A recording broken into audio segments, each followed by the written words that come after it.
Hello and welcome. I am so excited to welcome everyone to the third event in this year's Diverse Perspectives in Digital Media and Design speaker series.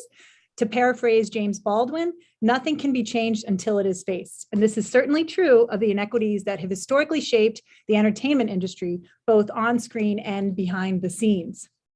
We would like to begin today's event by acknowledging that the land on which we gather here in Storrs, Connecticut, is the territory of the Mohegan, Mantutucket Pequot, Eastern Pequot, Schaghticoke, Golden Hill Pagooset, Nipmuc, and Lenape peoples who have stewarded this land throughout the generations. We thank them for their strength and their resilience in protecting this land, and we aspire to uphold our responsibilities according to their example. Today's event will feature a candid conversation with our special guest, Jacqueline Shorter-Beauchamp, followed by a Q&A with our co-hosts and questions from our virtual audience. Please take advantage of the YouTube chat box to submit questions for Jacqueline, which we will try to answer during the discussion. My name is Heather Elliott Familaro, and I'm the department head for digital media and design at the University of Connecticut. DMD is a young department which has rapidly grown to over 350 undergraduate and graduate students and 26 full-time faculty. We have 7 undergraduate concentrations across the full digital media spectrum: film production, animation, interactivity, game design, business, and the humanities at both the Storrs and the Stanford campuses. In our department, we value and celebrate our students' diverse backgrounds, and we support their development both as individuals and as professional media creators. And this Diverse Perspectives in Digital Media and Design speaker series is one celebration of those shared values. Now on to the show. It is my extreme pleasure to welcome today's co-host, Assistant Professor Clarissa Seglio, and Digital Humanities and Media Studies graduate student Michael Stone. Clarissa Seglio is a U.S. cultural historian who works at the intersection of museum studies, public history, and digital humanities. Through her teaching and research, Seglio has also collaborates with museums, libraries, and communities on interdisciplinary public-facing projects that engage diverse audiences in topics of contemporary concern. Her book, A Cultural Arsenal for Democracy, the World War II Work of U.S. Museums, is now out from the University of Massachusetts Press. So excited about that, Clarissa. Current projects also include Courtroom 600, an educational virtual reality encounter with the history and legacies of the Nuremberg trials held at the end of World War II. Welcome, Clarissa. Thank you, Heather. I'm so thrilled to be here with Jacqueline tonight. And I'm also happy to introduce our student co-host, Michael Stone. Michael is a creative thinker pursuing a graduate certificate in digital humanities and media studies. He is a goalkeeper on the men's soccer team and comes to UConn after graduating from Boston University with a bachelor's degree in English and a double minor in economics and mathematics. He looks forward to pursuing a career in storytelling through script writing. So welcome, Michael. Thank you very much. And now I'm going to turn the virtual mic over to you, Clarissa. Oh, she just popped out. Oh, are you there? I am here. All right. Thank you all. Hey, technology. All right. Thank you, Heather. It's my extreme pleasure to welcome today's guest, Jacqueline Shorter-Beauchamp, whose talk tonight is entitled The Only One in the Room, which gives me the opportunity to draw attention to the fact, ironic, but also indicative often of our digital media spaces, that the room you now see on your screen once again has Jacqueline as the only African-American woman in the room. But we know that our student audience and those of you who are in virtual rooms beyond this screen add to the diversity of who's in our much larger room. The idea of the metaverse integrates gaming, AR, VR, and mixed reality, artificial intelligence, 3D simulations, and blockchain technology in a world where people can explore and escape from the real world. And this is the world that Jacqueline finds herself navigating and building on a daily basis. And whether it's in the real world or these virtual worlds, she does indeed find herself being the only African-American female business owner in these spaces. An international businesswoman and social entrepreneur, Ms. Beauchamp is currently the co-founder, chairwoman, and CEO of Engaged Media, LLC, a multi-platform digital media and entertainment company that develops video games, VR, AR, immersive experiences, mobile apps, animated children's books, animated film and motion picture productions to inform, educate, and entertain. As we'll learn soon, her 25-year career in high-tech multimedia at executive level corporate spaces includes the Fortune 500 companies IBM and Motorola. She's recognized as a pioneer in her multiple fields of endeavor, including the interactive video gaming industry, and she is a sought-after speaker on digital entertainment and women in business. And she's also been featured by such outlets as CNN, The Wall Street Journal, The Chicago Tribune, Jet Magazine, Black Enterprise, Fox News, Essence Magazine, and Forbes.com, to name but a few. She's a cum laude graduate of Southern University and A&M College. She holds a Bachelor of Science degree in electrical engineering with minors in computer science and mathematics, and she's the proud mother of her older daughter, Corbin, who is also a graduate of Ms. Beauchamp's alma mater. We'll learn tonight, too, how she volunteers her time to numerous organizations, and also with her expertise in international project funding and financial engineering, has spent a cumulative total of more than 5 years on assignment in such places as Costa Rica, Panama, Abu Dhabi, Dubai, and London. And so at this point, I would like to welcome Jacqueline to our speaker series. Hello, everyone. Clarissa, Heather, thank you all so much, as well as Michael, for having me here. I'm excited to be here. Great. Well, we thought we'd kick off first with maybe a summary of what you're up to right now as the co-founder and CEO of your own company. And then we'll go back in time to hear about the journey that has brought you to the work you're deeply engaged in now. Sure, absolutely. Yeah, we are currently engaged in some very innovative and creative projects, both all in the immersive industry as well as interactive. So we're licensed developer and in partner with Microsoft with their mixed reality technology. And so we have integrated and are integrating a number of experiences within the museum space, integrating mixed reality, augmented reality experiences, utilizing the mixed reality platform by Microsoft, specifically HoloLens. And so we're integrating immersive experiences, gameplay, as an Xbox licensed developer for both Microsoft's Xbox 360 platform and now the Microsoft XX platform. We're creating and designing right now some interactive and immersive video games that we are excited, have not been released or announced yet, but are in development.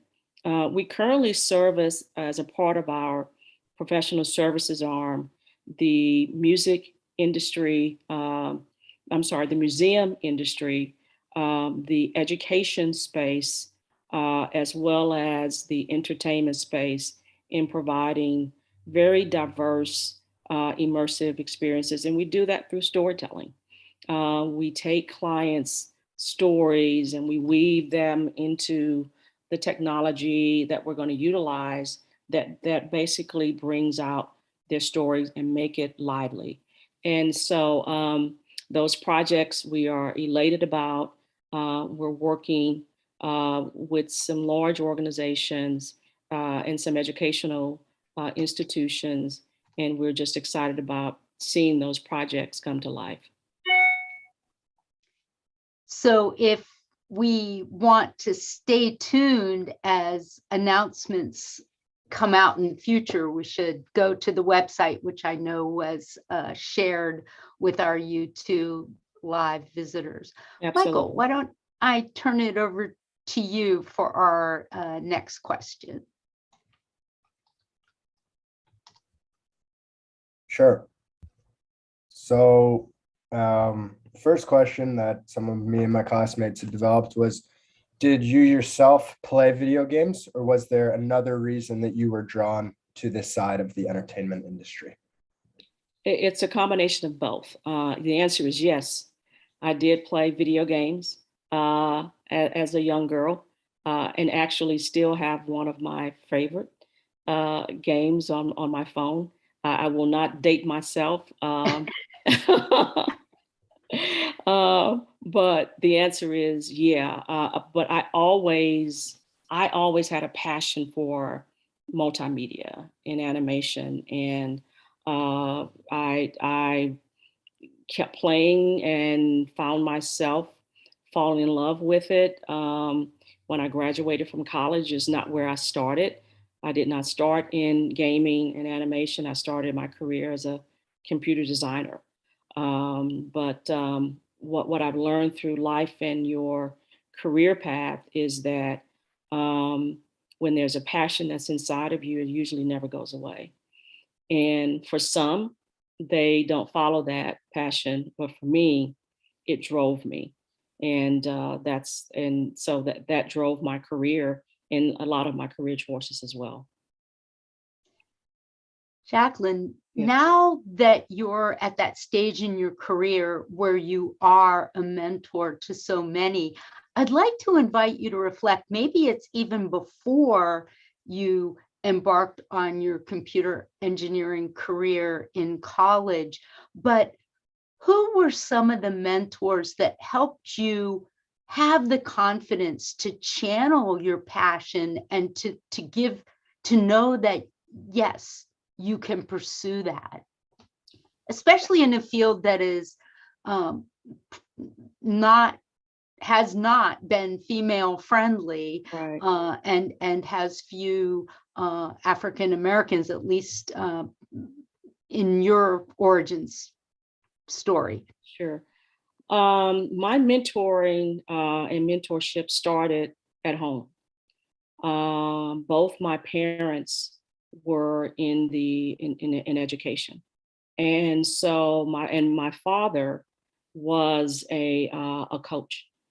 So and I was an athlete, and he saw the capabilities that I had and where my passion was, and he drove me.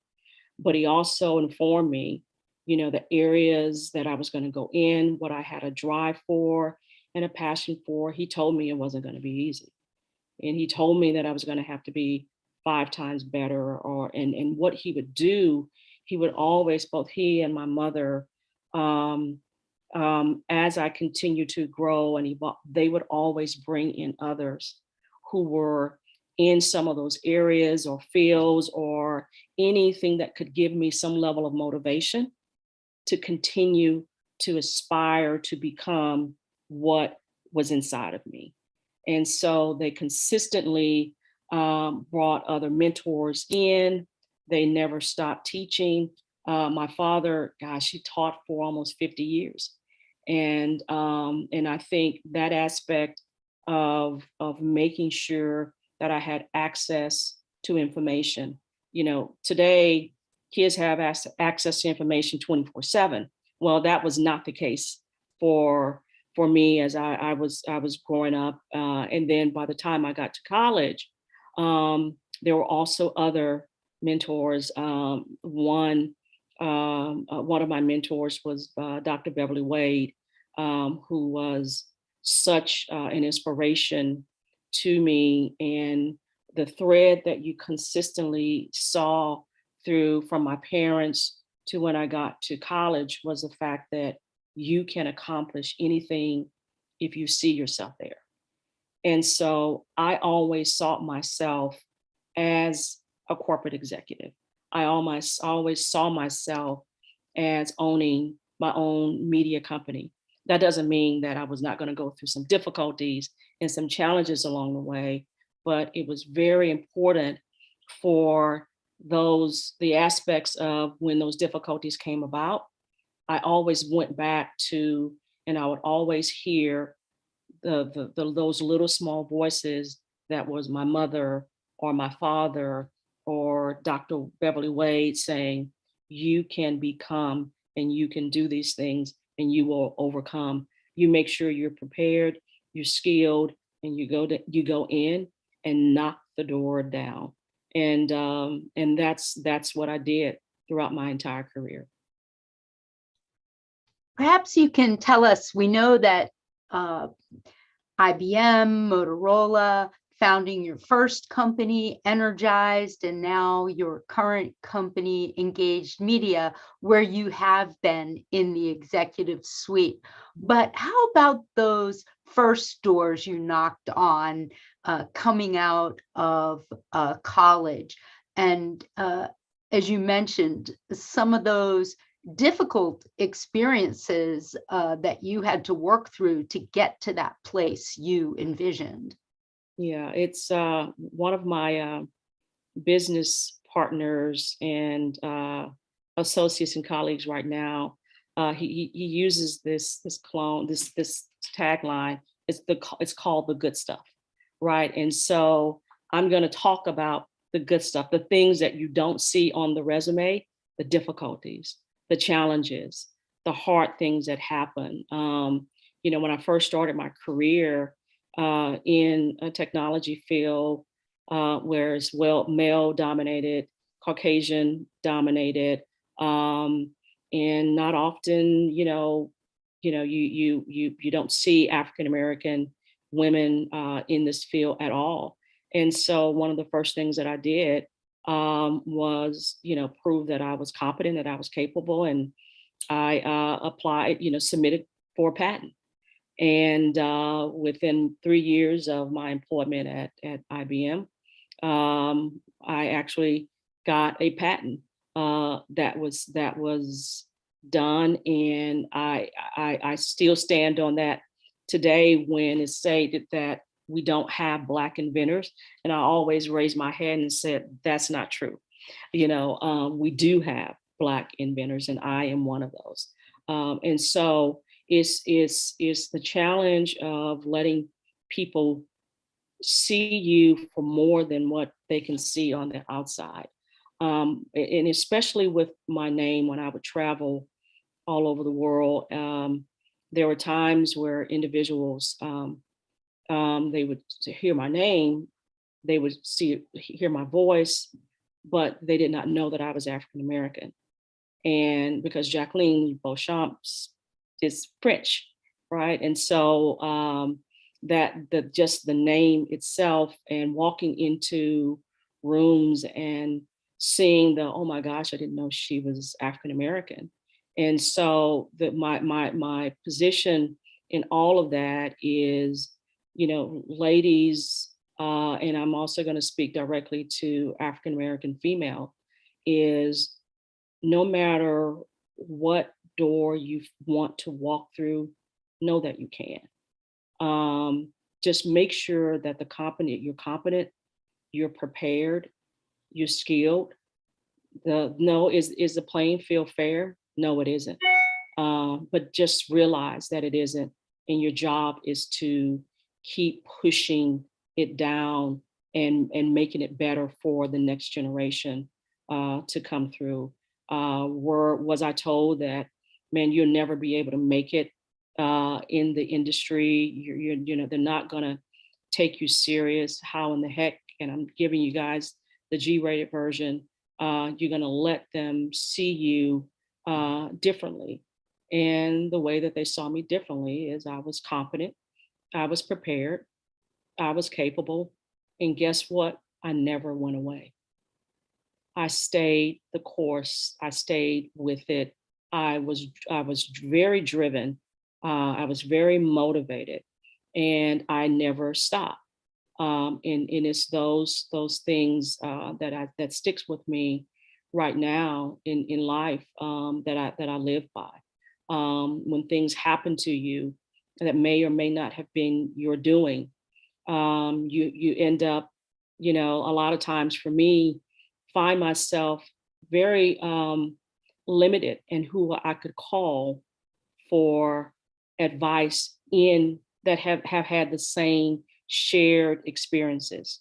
So I end up calling back to, that my mother and my father, they're no longer with me today, but they continue to provide, inspiration and letting me know you will find a way, you will get through it, you will make happen whatever is going to be required, you will go and make it happen.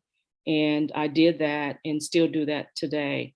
When I was told with the when we got it, I did the video game company, we would never get a developer's license to develop a video game on console. Well, we got a video game license with Microsoft. They stated you'll never get the game published, because that's how you get a game out on consoles. You have to have a publishing partner. Well, we found a publisher that got it done, and we were able to become the first African American studio to be able to ship on console. Just the name of the video game. The video game was called the Black College Football Experience. And what you would find out is that there were a number of people that had no idea that historically black colleges and universities, there were at that time, it was 110 of them that existed when we did the video game. And the game was called Racist. They had no idea that HBCUs played black college football, and it's called Black College Football, during the falls of football season on every Saturday during football season. And they had a reporter when we did that game actually called and said, I cannot believe that you would have named this video game in this manner.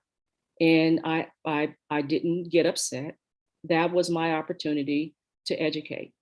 And I asked him, I said, have you ever heard of historically black colleges and universities? And he said, no, I have not. I said, well, let me tell you what they are. And let me tell you what they do. Have you heard of Doug Williams? And he said, yes, I have. I said, well, Doug Williams is a graduate of an HBCU. He's a graduate of Grambling State. I'm a graduate of Southern University. There are 114 or 110 of those institutions that exist today. And he said, can we end this call? And I need to reschedule with you, and let's have a call tomorrow. We ended the call, and he called me back the next day. And the first thing that he did was apologize. He apologized by saying I had absolutely no idea of anything about historically black colleges and universities. And they had no idea about the Black College the football experience and what that gameplay is. And then he began to ask the questions, why did we do the game and so forth. But it's those difficulties and those challenges that you faced, all because you were doing the right thing and honoring the history of those great institutions.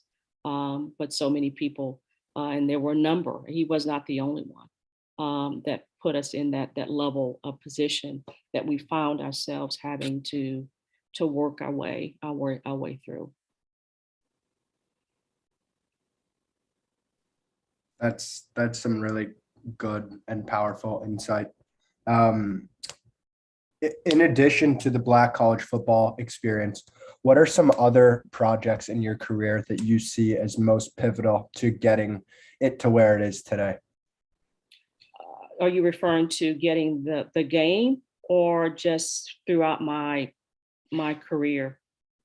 I would say kind of your career and just kind of getting your career to where it is today. That was, well, gosh, there were a number, but for me, that was one of the most fulfilling because literally I had to go out and with my other business partners and some of the other founders of the company that really for that game, it was not easy. Just getting the licenses to do it. It's probably one of the most hardest things that I've done in my professional career. Corporate executive, I got through those things, but never once that I had to go and do what I had to raise the capital.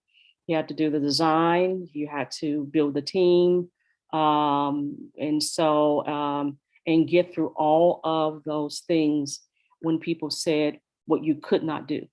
That game was built on the Unreal Engine. For those that are in gaming, that the Unreal Engine was not intended to be used for a sports title. And so we were called crazy. How the heck do you guys think you're going to be able to get that done? And we did. And then how the heck do you think you're going to get it? If you've ever been to a Black college game or if you've seen one, there's the music aspect is very prevalent in it. And so we did put music, a lot of music, and we made everything authentic by recording the bands and having their shows as a part of that experience. So that was probably one of the most difficulties and one of the most challenging things that I've ever had to do, but it was also one of the most fulfilling. So taking a step back from that experience after you left the corporate suites of IBM, Motorola, you had always envisioned yourself, as you said, leading your own company. What led you to know it was time to leave the big companies and strike out on your own? How did you know that the time was right for you?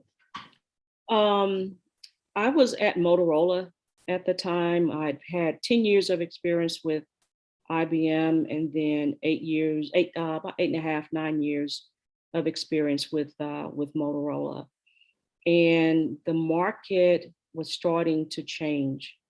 New content was going to be required. There was going to be needing new innovation, new experiences. And it was also a document. We were looking at long-range planning sessions within the company. And there was a consultant, and we were looking at long-range planning from where we were going to get our workforce from. And so there were always have consultants that come in and present information to you. But this one particular document was speaking to the transitioning or the evolving, if you will, of the demographic shift that was getting ready to take place in the United States. And that the shifting, and at that time it was 2050, they were expecting that the demographic shift was going to take place. Now it's even growing even faster. And so it was at that moment that I realized that if I wanted to help be a part of solving that problem, the problem meaning that it was also identified in those documents that the skill set was not where it needed to be of this new demographic. And I wanted to be a part of helping to change and shape that by being on my own, having my own company. starting where they were, which was in animation, gaming, and now bridging and expanding that into what we're doing today, which is in mixed reality, augmented reality, virtual reality type products and solutions. That's what led me to leave. It was time. Our students were particularly curious to know how, as the executive leading such large teams, I think one of them about 250 people, how'd you do it? What? Right. A lot I of know hours. that's A lot of hours. That's how you do it. And I had a great team of people, directors that worked for me. But I manage where every morning I am on a call with my team in Europe. I am managing my team during the middle of, after those calls, I'm managing my team in North America.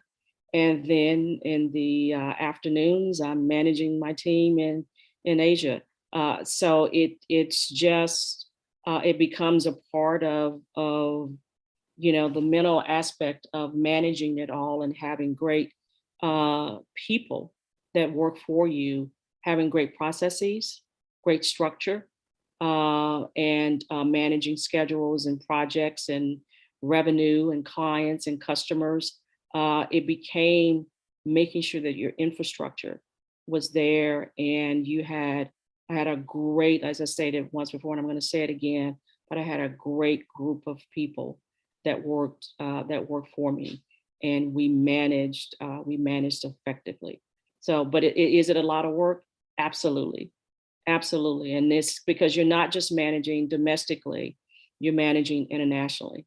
And so it also involved a lot of travel because you're managing your teams here, but you're also managing relationships with customers.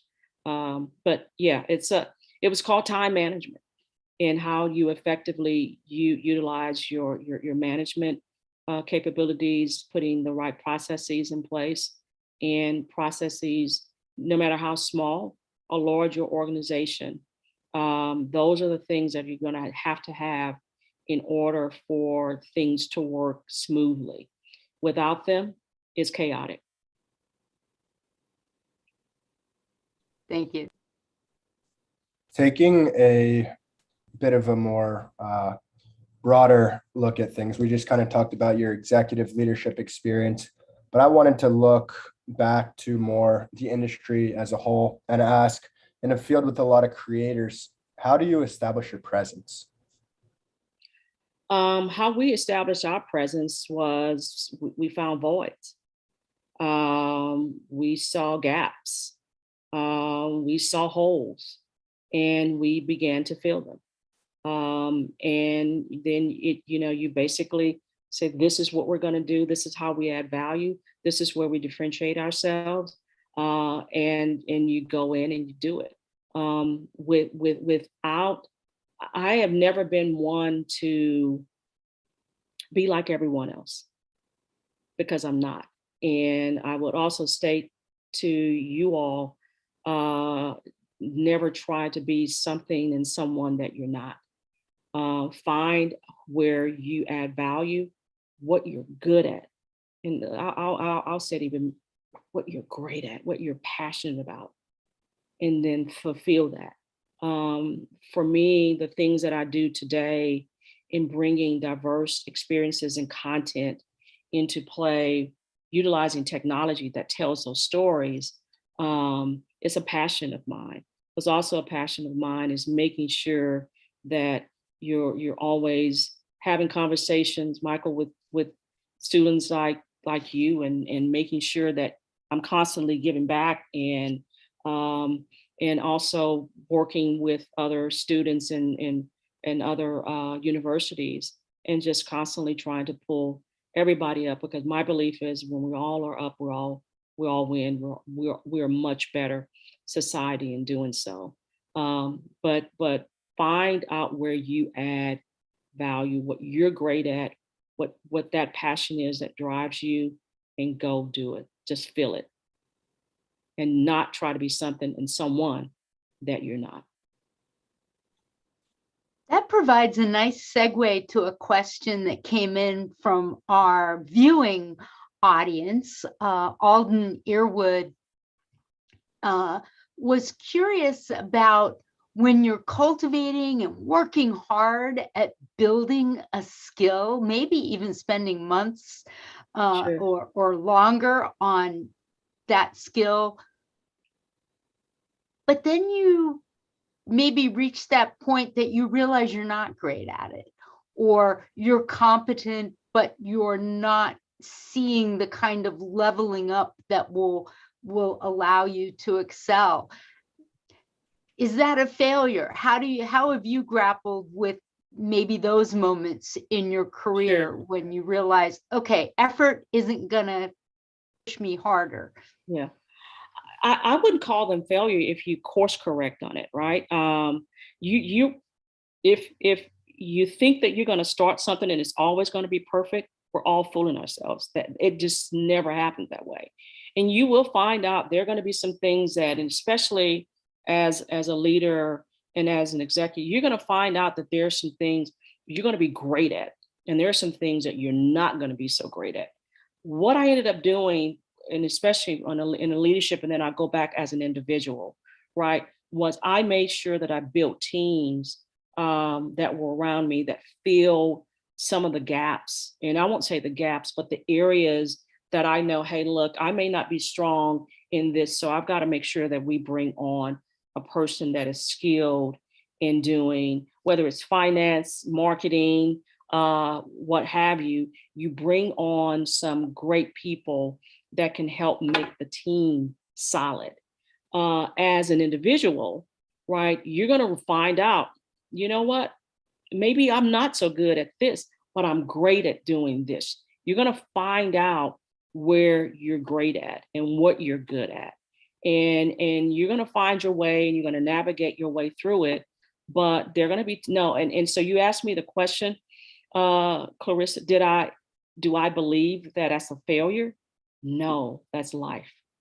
And what you have to do is figure out and find the ways and the areas in which you can get to and realizing, man, this is what I'm good at.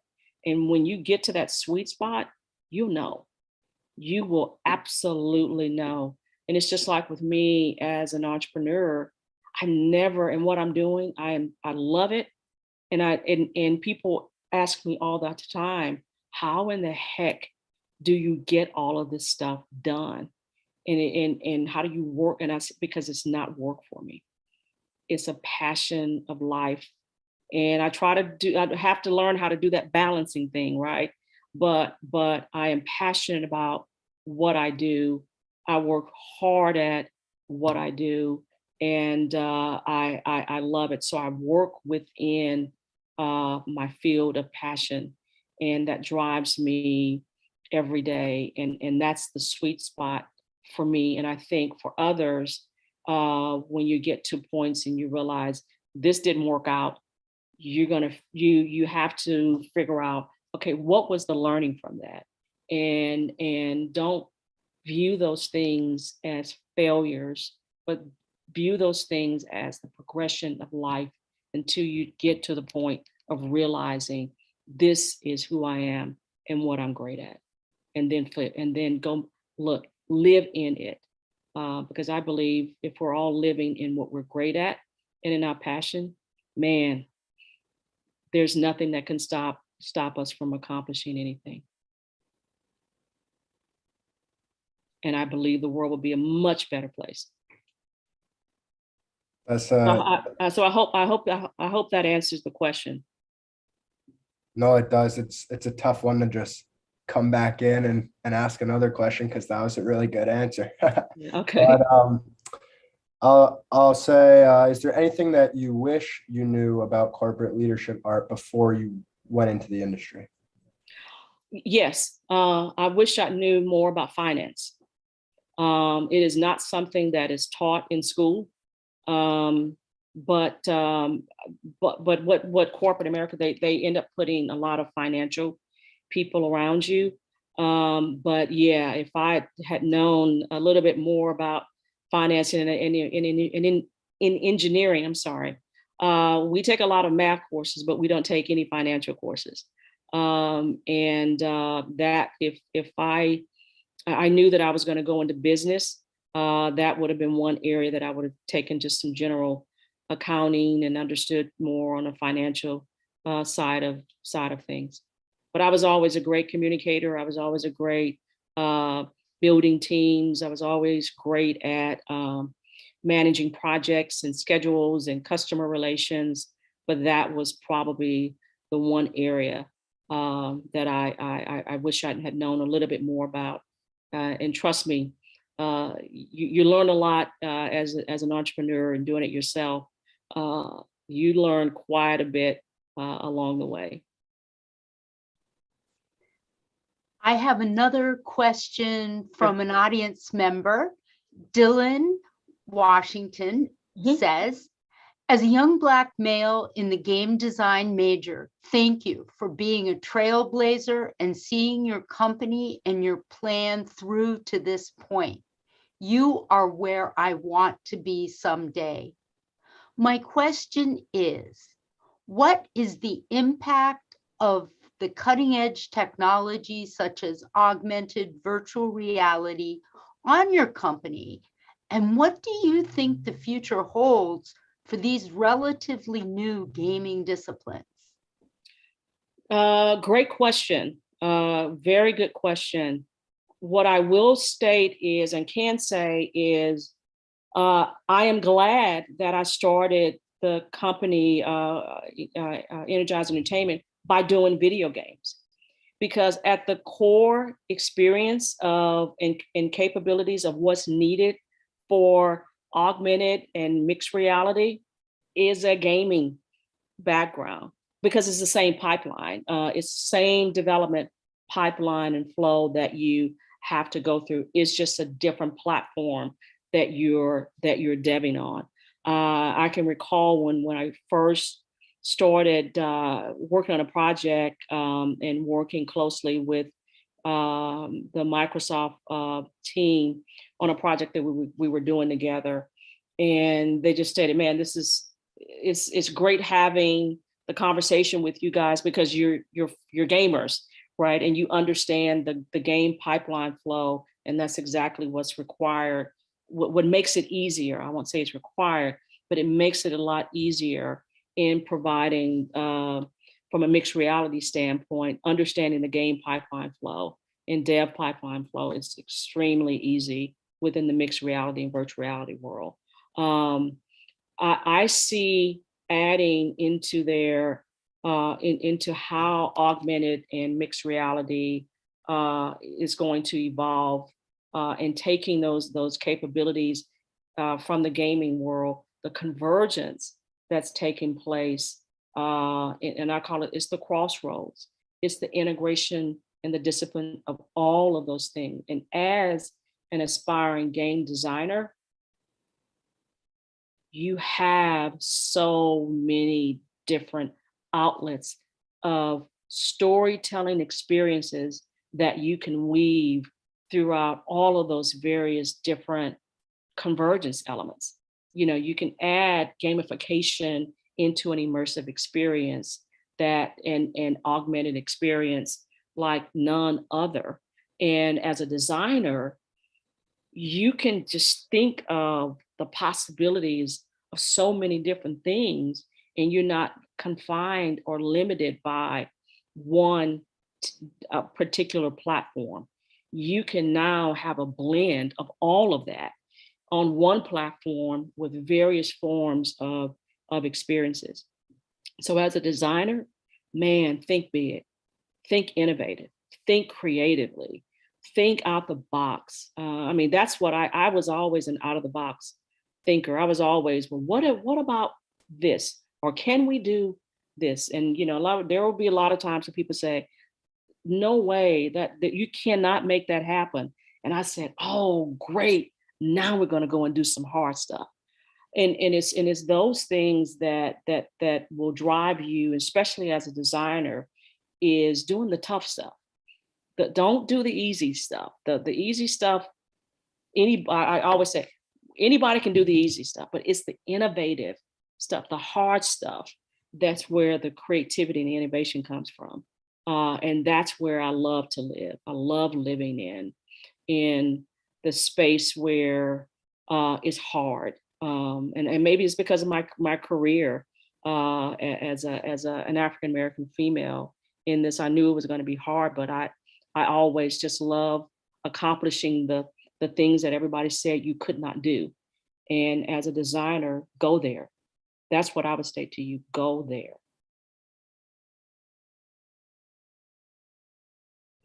Staying along the topic of virtual reality, do you think that the public's perception will change as it becomes less expensive? Absolutely. And I can't wait until the economics allow those things to well, from a VR, but also from mixed reality.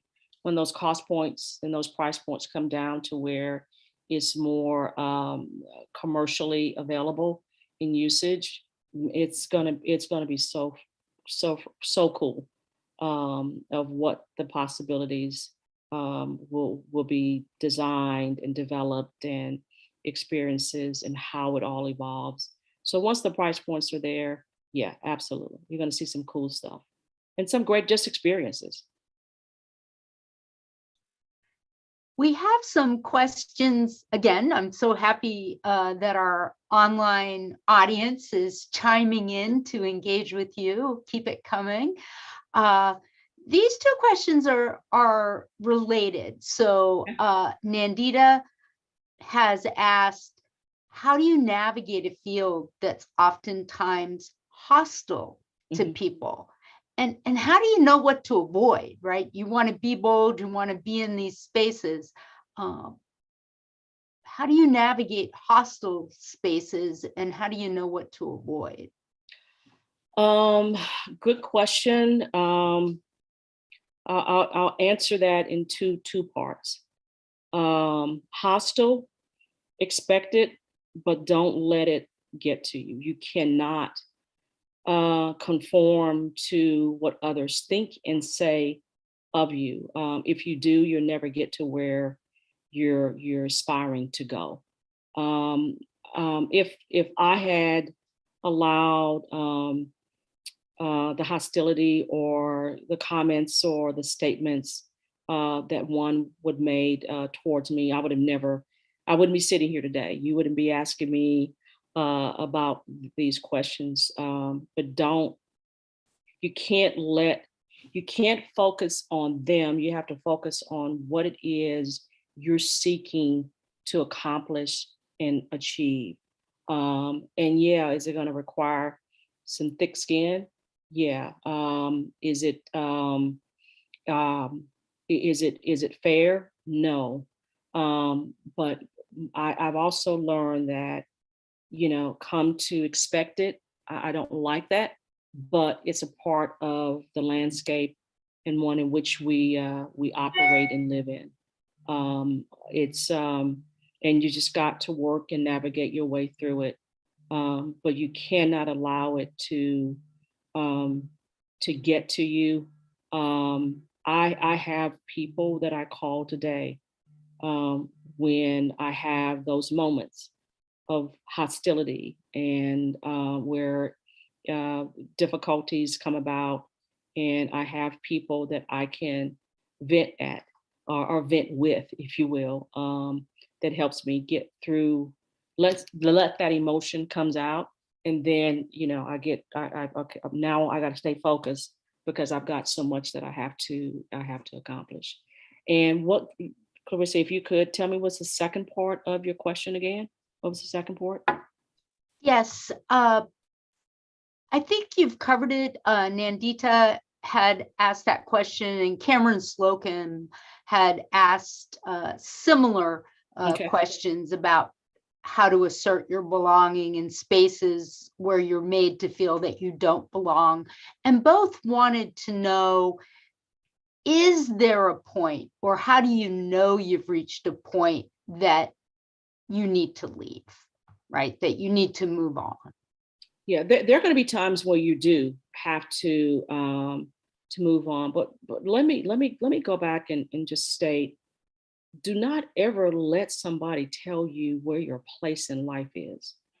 If you live there where people are saying you don't belong or you're not a fit, man, go someplace. There are too many places where you can go where people are going to love what you can bring to the table, and go and find those places.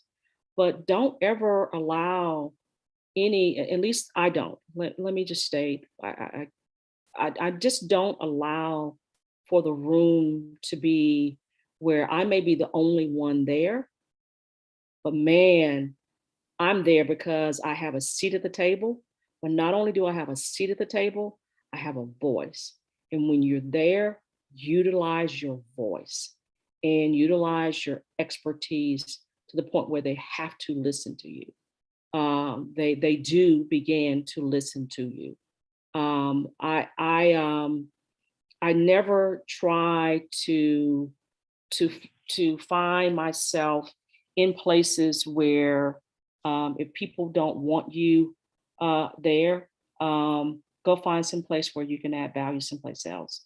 If you are the executive in the room and people think you're not supposed to be there, hey, look, you're in charge.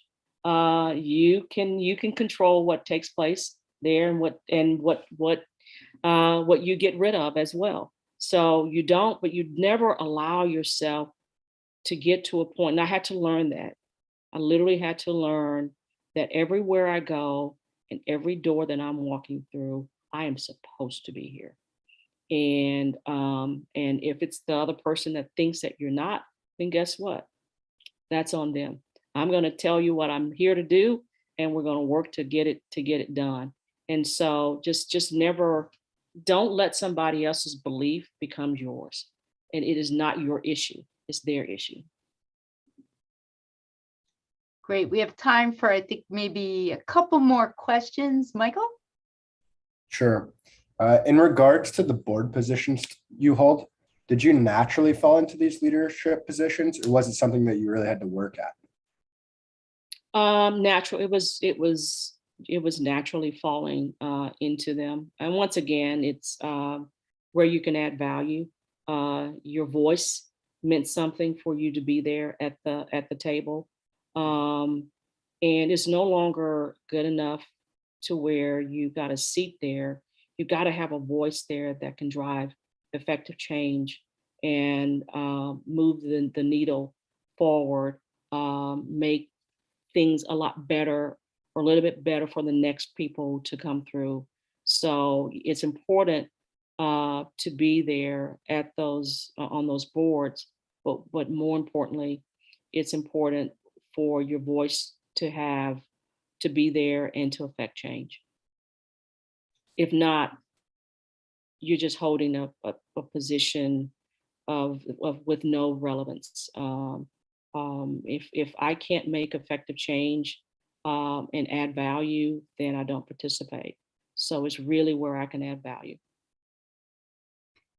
Well, as we begin to wrap up, we started talking about the role of mentors in your life and then the individuals that you can turn to vent and the role that those kind of peer mentors play. Can you talk a bit about, you are a mentor, anyone who reads your career, you're virtually mentoring, but what role does mentoring play in your life today as you give advice to Black career women, young Black women, and others? It's Clarissa, is why I'm here today, right? The next wave of growth in our society will have a totally different landscape, totally different field of play. And if my belief is, if I'm not doing my job in helping to bring others and spend the time with them to help coach and to help build up, to help train, to help advise, then I haven't fulfilled, I may have the purpose of being a great, having my own company and fulfilling all of these other roles, but it's also never forgetting that the playing field isn't level. And I've got to do my part in helping to make sure that I can make the pathway a little bit easier for that next person to come behind. There's been a lot of firsts that were knocking the doors down and making sure that accomplishments are being made. But I also got to know that I've got to reach back, and that reaching back also means that I've got to reach back and pull those aside. When I say bring them side by side, and that means I got to sit down and I have to have opportunities for mentoring and discussions and talks like we're doing here today.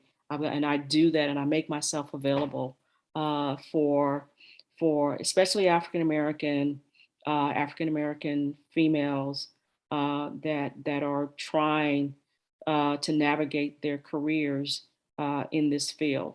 I know the loneliness.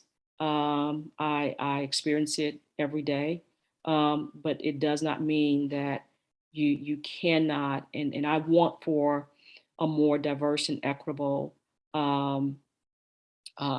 industry when if I ever retire.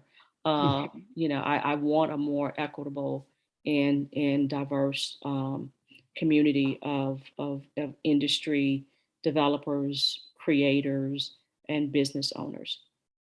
And so I allocate my time to make sure that I can partner where I need to partner, work where I need to work, to make sure that as I go into the next phase of life, that I've made the world a little bit better, and hopefully the next generation they'll remember, the same thing. You got to pay it forward.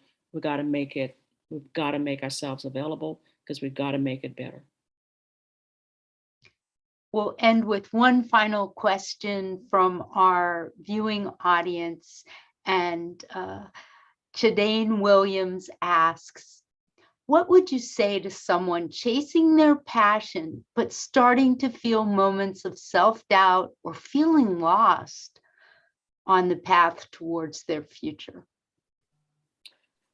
Great question. And I will state to her that we all have. Anyone that has gone through the passion journey path always get to that point. What you have to do is to realize and remember what you're there for.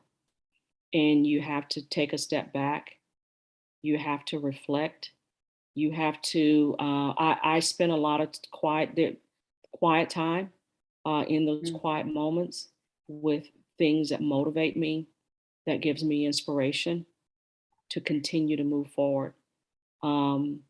And it's people, was that a female, Clarissa, that asked the question? What was your name? It was Chadane Williams. Okay. I'm not sure since it comes in as a chat. I think so. Yeah. It's for them that I stay engaged and stay moving forward, because I know that this whole thing that I'm involved in and what I'm doing is a lot bigger than me. And I believe in the next generation. I believe in the future that can be built. And I make sure that I always think about them when there are those moments where I want to just stop, I want to give up, I want to quit, and I just want to go and do something easy, right? It's when I think about them and I realize I cannot give up on this, because if I give up on this, I'm giving up on myself, but I'm also giving up on the next generation to follow. And that I will not compromise on. And so I get off of my pity party and just say, okay, get up, clean it, clean yourself up, and let's go. We've got to knock down some other doors and make some other things happen. So it's those moments you've got to realize why you're there, what you're there for. And we did hear from Chidane, and Chidane is an African-American male. So I just want Chidane, okay, perfect, not a problem. Thank you. It applies to him as well. So, yeah, absolutely. But I can't think of a more beautiful note to end on, and for our young professionals and students who are listening now and who will watch this in the future to know that Jacqueline continues, particularly for our Black creatives and our Black women creatives, continues to work hard for you, and you're what keeps her going. And I hope you take that to heart when you hit those walls and have those moments of self-doubt. Heather, did you want to take us out? Absolutely. I am just so blown away by this beautiful conversation. Jacqueline, thank you. It was so incredibly inspiring, and wonderful co-hosts, Clarissa and Michael. I mean, just the depth of your passion and your commitment to changing the entire, not only individual people's lives and student lives and mentee lives, but the industry as a whole. I just can't thank you enough, not only for the work that you do, but for being here tonight. It just was truly inspirational. So thank you from the bottom of my heart. Thank you. Absolutely. Pleasure was all mine. Beautiful. So I do want to make an announcement that next week we have another event 1 week from tonight at 5:30 on Monday, March 28th, where we're going to welcome Dr. Cheryl D. Miller, who's an activist, a decolonizing graphic design professor, lecturer, and revisionist historian, who will explore how mass media's white default fails to address the diverse audience of the global marketplace. So again, join us at 5:30 next Monday. And you can see our entire rich lineup and our diverse perspectives in digital media and design 2022 speaker series at dmd.uconn.edu/diverse. And do not forget to subscribe to us here on YouTube, so you'll get a notification as we continue to record these, and follow us on social media at UConn DMD to see all of our department's great contents. I'm just letting you all know that there are just a wonderful stream of thank yous coming in. We had over 30 viewers tonight watching live. So they are just really grateful, and I'm just so happy to be here. Thanks to our wizards and organizers behind the scenes, for everyone who helped to produce this event. I hope everyone who's watching feels as inspired as we all do here in this Zoom room. It sounds like it from the wonderful compliments and comments. There's clearly a lot of work to still be done. But if we continue to inspire and mentor our young creatives, then together we can change the digital entertainment industry for the better. So thank you all. Stay safe and have a wonderful week. Bye-bye. Bye, everyone.